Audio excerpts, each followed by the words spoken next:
तो नमस्कार है मेरे प्यारे छोटे भाई और बहनों। देखिए अभी एग्जाम हुआ है जस्ट आज ही, ठीक है। उसी का क्वेश्चन पेपर मैं दे रहा हूँ। Social science Jharkhand board class 10 social science यानी कि सामाजिक विज्ञान का ऑब्जेक्टिव के 40 क्वेश्चन और उसके आंसर, साथ ही आपको पीडीएफ भी प्रोवाइड किया गया है वीडियो में, ठीक है। तो चलिए से देख लेते हैं जल्दी से किस क्वेश्चन का आंसर कैसा होगा। और अगर आप फ्यूचर में एग्जाम देने वाले हैं 2024 में, 25 में, 26 में, तो आपके एग्जाम में बहुत सारे क्वेश्चन यहां से पूछे जा सकते हैं, ठीक है। तो चलिए जल्दी से देखते हैं। और आज जितने भी लोग एग्जाम दिए हैं अपना चेक कर लीजिएगा कि कितने क्वेश्चन सही हो रहे हैं आपके एग्जाम में। देखिए पहला क्वेश्चन इसमें पूछा गया कि 19वीं सदी के दौरान कौन सी ऐसी ताकत बनकर उभरा जिसने यूरोप के राजनीतिक और मानसिक जगत में भारी परिवर्तन लाया। राइट आंसर हो जाएगा राष्ट्रवाद यानी कि नेशनलिज्म, ठीक है, ऑप्शन 3। दूसरा क्वेश्चन पूछा गया था कि फ्रांस में प्रथम विद्रोह कब हुआ था, ठीक है। फ्रांस में प्रथम विद्रोह कब हुआ था। राइट आंसर हो जाएगा 30 जुलाई 1830 ईस्वी को, 30 जुलाई 1830 ईस्वी को, ठीक है, ऑप्शन 4। नेक्स्ट देखते हैं अगला क्वेश्चन है। इसमें पूछा गया है जो भी पूछा गया है 1800 मतलब लंबा है थोड़ा। इसका राइट आंसर हो जाएगा क्वेश्चन नंबर 3 का 4, इनमें से सभी, ठीक है, इंग्लिश में ऑल ऑफ दीज। चौथा क्वेश्चन इसमें पूछा गया था कि 1917 में गांधी जी ने खेड़ा जिले के किसानों की मदद के लिए सत्याग्रह का आयोजन किया था, ठीक है।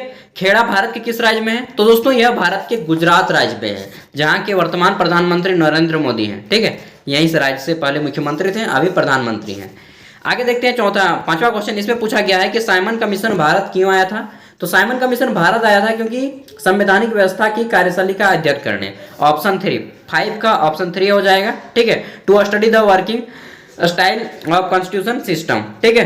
छठा क्वेश्चन देख लेते हैं। तो इसमें पूछा गया है कि 1840 के दशक के मध्य में आयरलैंड में किस बीमारी के कारण, वो फसल का आपको नाम बताना है, ठीक है, किस बीमारी के कारण निम्न में से कौन सा फसल खराब हो गया था जिससे लाखों लोग भूखमरी के कारण वहां पे मौत हो गई थी। तो आलू, इंग्लिश में पोटैटो हो जाएगा, ऑप्शन 2, ठीक है। आगे देखते हैं तो पूरा लंबा क्वेश्चन और इसमें पूछा गया है कि मित्र राष्ट्रों के नाम अंत में।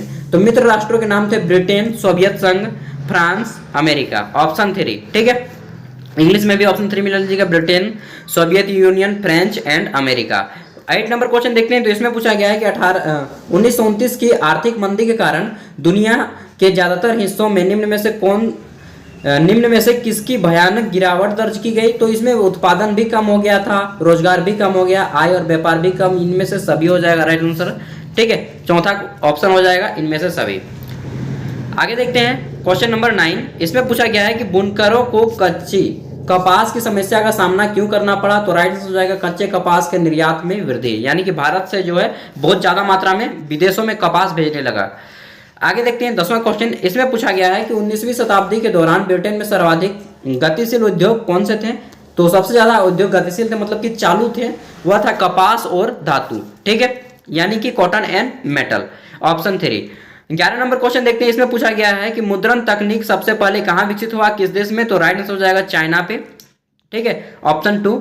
आगे देखते हैं 12 नंबर क्वेश्चन। इसमें पूछा गया है निम्न जातीय आंदोलन में मराठी प्रणेता कौन थे। उन्होंने अपनी पुस्तक गुलमारी, ठीक है, सॉरी गुलामगिरी में जाति प्रथा के अत्याचारों पर लिखा है। तो इसका राइट आंसर हो जाएगा ज्योतिबा फुले ने इस किताब को लिखा था गुलामगिरी, ठीक है, गुलामगिरी, Jyotiba Phule, option 1। 13 number question देखिए, इसका राइट आंसर हो जाएगा ऑप्शन 2, यानी कि पूछा गया है कि समयप्ता के आधार पर संसाधन के 2 भागों में बांटा गया है, कौन कौन से, नवीकरणीय और अनवीकरणीय संसाधन, ऑप्शन 2, यानी कि renewable and non renewable resources. 14 number question देखते हैं। तो इसमें पूछा गया है कि संसाधन के अंधाधुंध शोषण से किस प्रकार का वैश्विक परिस्थिति संकट पैदा हो गया। राइट आंसर हो जाएगा इनमें से सभी, यानी कि इसमें भूतापन भी हो गया, ग्लोबलाइजेशन जिसको हम लोग बोलते हैं, ठीक है, ग्लोबल वार्मिंग भी आ गया, ओजोन परत अवक्षय भी हुआ, पर्यावरण प्रदूषण भी हुआ, यानी कि इनमें से सभी ऑल ऑफ दी 14 नंबर का। 15 नंबर का क्वेश्चन राइट आंसर हो जाएगा इनमें से सभी, ठीक है। आगे देख लेते हैं। तो 15 नंबर का भी इनमें से सभी हो गया। 16 नंबर में पूछा गया है कि वन और वन्य प्राणियों के संरक्षण के लिए, ठीक है, उनके सुरक्षा के लिए किस प्रकार के वनों का सर्वाधिक मूल्यवान माना जाता है। तो राइट आंसर हो जाएगा आरक्षित वन, ठीक है, रिजर्व्ड फॉरेस्ट जिसको बोलते हैं, वे सबसे सुरक्षित माने जाते हैं, ऑप्शन 2। 17 नंबर क्वेश्चन का आंसर हो जाएगा इनमें से सभी। पढ़ लीजिए क्वेश्चन, ठीक है, जिनको पढ़ना है। और पीडीएफ का लिंक मैं वीडियो के डिस्क्रिप्शन में दे दूंगा, वहां से आप लोग डाउनलोड कर सकते हैं पूरा का पूरा पीडीएफ। आगे देखते हैं 18 नंबर क्वेश्चन का आंसर हो जाएगा ऑप्शन 2 रबी फसल, ठीक है, सॉरी ऑप्शन 1 रबी फसल, रबी क्रॉप इंग्लिश में। मानसून के आगमन के साथ ही जो फसलें बोई जाती हैं वे किस प्रकार के अंतर्गत आती हैं, तो खरीफ फसलों के अंतर्गत आती है, खरीफ क्रॉप्स के अंतर्गत आती है। 19 नंबर क्वेश्चन में पूछा गया है पवन और सौर ऊर्जा संसाधन की बहुतायत भारत के किस राज्य में अधिक पाई जाती है, राइट आंसर हो जाएगा राजस्थान, ठीक है, ऑप्शन 3। 19 का ऑप्शन 3 हो जाएगा सही उत्तर। 20 नंबर में पूछा गया है कि जल और उर्वरकों के अधिक और अविवेकपूर्ण मतलब कि गलत तरीके से उपयोग करने से किस प्रकार की समस्याएं पैदा होती हैं, तो इनमें से सभी पैदाएं होती है समस्याएं, ऑप्शन 4 हो जाएगा, ठीक है, ऑल ऑफ दीज। 20 का 4। 21 नंबर का 2 हो जाएगा लौह अयस्क यानी कि औद्योगिक विकास के रीढ़ के रूप में किसको जाना जाता है, लौह अयस्क को इंग्लिश में बोला जाता है, ऑप्शन 2 आयरन और, ठीक है। 22 नंबर इसमें पूछा गया है कि निम्न में से किस प्रकार के खनिजों का प्रयोग आणविक ऊर्जा, ठीक है, आणविक ऊर्जा के उत्पादन में किया जाता है, तो इसका राइट आंसर हो जाएगा, इसमें थोड़ा सा कंफ्यूजन हूं मैं, लेकिन इसका जहां तक मुझे राइट आंसर लगता है यूरेनियम और थोरियम होना चाहिए, ठीक है, यूरेनियम और थोरियम।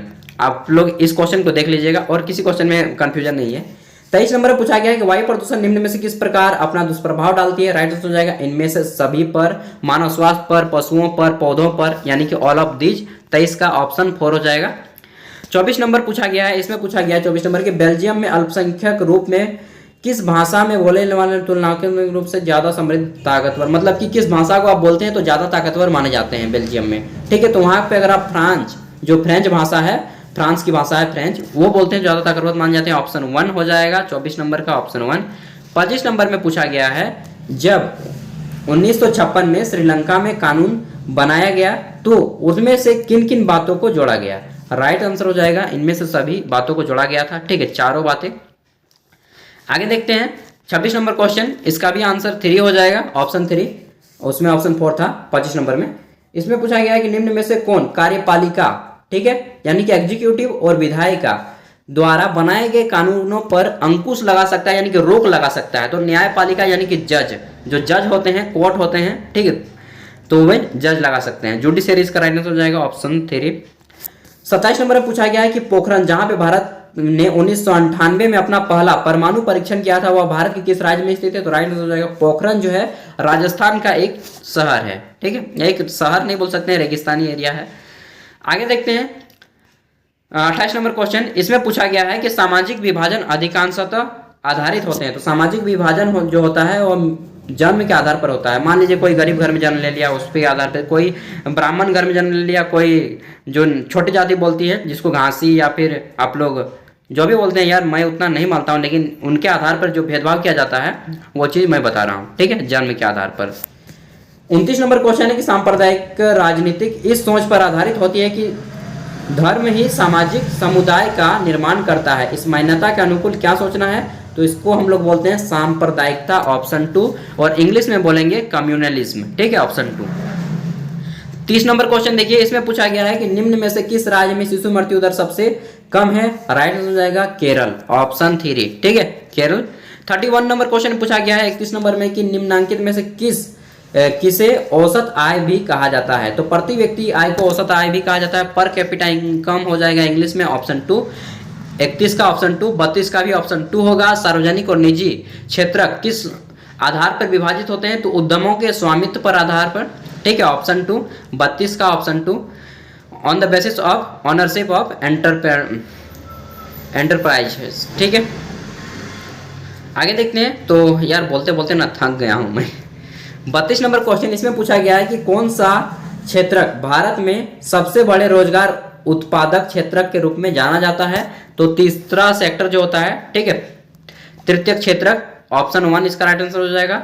34 नंबर क्वेश्चन में पूछा गया है कि निम्न में से कौन महत्वपूर्ण या मध्यवर्ती भूमिका प्रदान करके आवश्यकताओं के दोहरे संयोग की जरूरत को खत्म कर देता है, राइट आंसर हो जाएगा मुद्रा, ठीक है, ऑप्शन 1 34 का, और हम लोग इंग्लिश में बोलेंगे करेंसी, ठीक है। आगे देखते हैं 35 नंबर क्वेश्चन, इसमें पूछा गया है कि सामान्यतः बहुराष्ट्रीय कंपनियां उसी स्थान पर बसती हैं या फिर उसी स्थान पर लगाई जाती हैं, उत्पादन की इकाइयां स्थापित करती है जहां पर क्या होता है, बाजार नजदीक होता है, कम लागत होता है, यानी कि इनमें से सभी। 35 का 4 हो जाएगा। आगे देखते हैं 36 नंबर क्वेश्चन, इसमें पूछा गया है कि विभिन्न देशों के बाजार को जोड़ने या एकीकृत में निम्न में से कौन सहायक होता है? तो राइट आंसर हो जाएगा विदेशी व्यापार, ठीक है, इंग्लिश में बोलेंगे foreign trade, option 2। 37 number question देखिए, इसका राइट आंसर हो जाएगा उनमें से सभी, यानी कि ऑल ऑफ दिस। 37 का पढ़ना चाहे तो आप पढ़ सकते हैं। नेक्स्ट क्वेश्चन है 38 नंबर, इसमें पूछा गया है कि संविधान में संशोधन करके लोकतांत्रिक शासन व्यवस्था के तीसरे स्तर को किस प्रकार बनाया जा सकता है? तो राइट आंसर हो सकता है शक्तिशाली और प्रभावी, ठीक है, ऑप्शन 1 पावरफुल एंड इफेक्टिव। और 39 नंबर क्वेश्चन, इसमें पूछा गया है कि अन्य जाति समूहों से भेदभाव और उन्हें अपने से अलग मानने की धारणा निम्न में से किस व्यवस्था पर आधारित है? राइट आंसर हो जाएगा वर्ण व्यवस्था पर आधारित है, ऑप्शन 3 39 का, ठीक है, कास्ट सिस्टम। और अंतिम क्वेश्चन है इस पेपर का, इसमें पूछा गया है कि लोकतांत्रिक व्यवस्था में हित समूहों या दबाव समूहों की मुख्य उपयोगिता निम्न में से क्या है? तो राइट आंसर हो जाएगा इनमें से सभी, ठीक है, यानी कि सरकार को सजग बनाए रखना, आंदोलन को सफल बनाना, राजनीतिक दलों पर प्रभाव डालना, इनमें से सभी काम होता है इनका, ठीक है, ऑल ऑफ दीज। तो नमस्कार दोस्तों, मिलते हैं अगले वीडियो में साथ। एंड यार इसका पीडीएफ जो है डाउनलोड कर लीजिएगा अगर आप एग्जाम देने वाले हैं अगले साल 24 में 25 में, ठीक है, तो अच्छे से प्रिपरेशन करके जाएं। बाकी मेरी ओर से ऑल द बेस्ट। और अगर आप इस साल एग्जाम दिए हैं तो आपके कितने क्वेश्चन सही हुए प्लीज़ कमेंट में बता दीजिएगा, ठीक है। इसमें आपके जो बहुत सारे लोगों को डाउट होता है कि यार आज का कितना मार्क्स आया, देख लीजिएगा आप लोग भी, ठीक है। थैंक यू, नमस्कार, मिलते हैं अगले वीडियो में। जोहार।